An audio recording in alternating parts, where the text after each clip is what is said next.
তো hello everyone, আজকে আমি তোমাদের সাথে আর একটা নতুন ভিডিও শেয়ার করছি।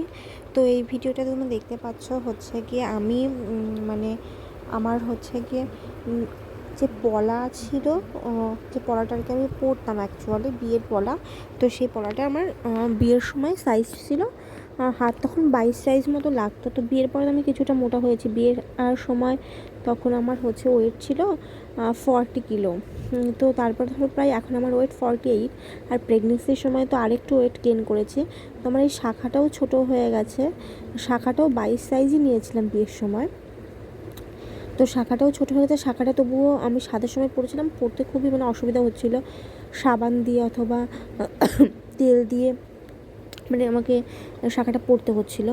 তো আমার শাখার ডিজাইনটা দেখো এরকম, এটা আমার বিয়ের শাখা। তো এটা 6 গ্রাম মতো ছিল ওয়েট আর কি। তো শাখাটা আমি ভেবেছিলাম যে এখন বিয়ের সময় পরার জন্য তখন তো নিই, যদি বিয়ের সময় ধরো এমন বড় নিলাম যে খুলেই যাচ্ছে, তো তখন তো আর ভালো লাগবে না। এই ভেবেই তখন 22 সাইজ নিয়েছিলাম। জানতাম বিয়ের পর হয়তো একটু ওয়েট গেন হবে, কারণ সাধারণত মেয়েরা বিয়ের পর একটু ওয়েট গেন করে। তো ওই শাখাটা আমার ছোটো হয়ে গেছে। আমার শাখাটাই পাল্টানোর খুব ইচ্ছে ছিল, কিন্তু শাখাটা পাল্টাতে গেলে ধরো এখন প্রায় 1 গ্রাম 2 গ্রাম মতো সোনা ভরতে হবে। এই জন্য হচ্ছে গিয়ে পাল্টাইনি, দেখি রিচার বিয়ের আগে পারলে পাল্টাবো, কারণ তোমরা জানো আমার বোনের বিয়ে সামনে। তো আর এটা দেখো আমার মায়ের শাখা, কারণ আমার মায়ের কোনো তেমন সোনার জিনিস ছিল না। একটা পলা বাঁধানো ছিল, সেটা পুরনো ডিজাইনের। তো পলার ডিজাইনটাও ভালো লাগছিল না, হচ্ছে হয়ে গেছিলো।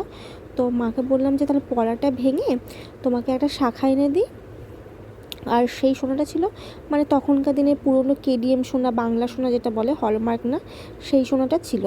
তো ওই সোনাটা পাল্টে এই শাখাটা নিয়েছি, কিন্তু সোনাটা যা ছিল ওটা থেকে বাদ গিয়ে অনেকটাই বাদ চলে গেছিলো। তো এইটা আমাদের বার্নিয়ারি একটা দোকান থেকে, শ্রীমতী জুয়েলার্স আর কি, দেখতেই পাচ্ছ বক্সটা। তো এই শাখাটা নিয়ে এসেছি, কিন্তু মায়ের মনে হচ্ছে শাখাটা অতটা পছন্দ হয়নি, মা জানতো না।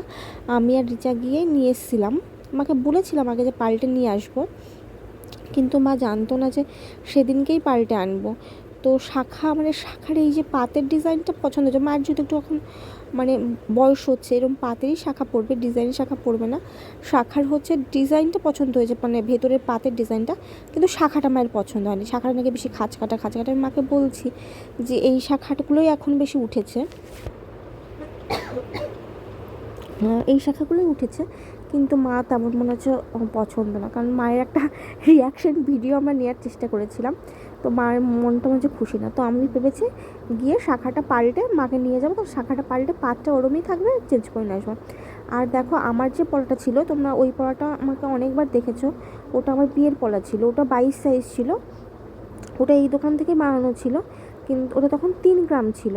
কিন্তু এটা এখন আমি চেঞ্জ করতে গেছি, যেহেতু তখন হলমার্ক ছিল, বলতে একদম পিওর হলমার্ক ওটা ছিল না।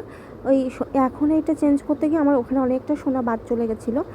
প্রায় 3 গ্রাম থেকে প্রায় 2 গ্রামের কাছাকাছি আমি সোনা পেয়েছি।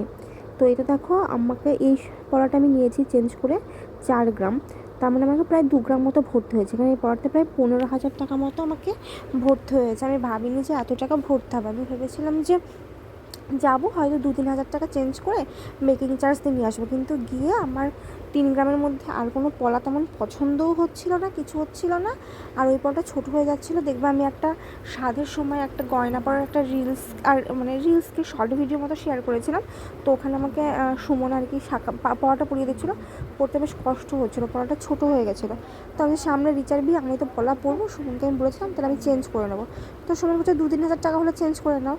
আর ও বলছে আমি টাকা দিতে পারবো না, তুমি তোমার টাকা দিয়ে চেঞ্জ করবে।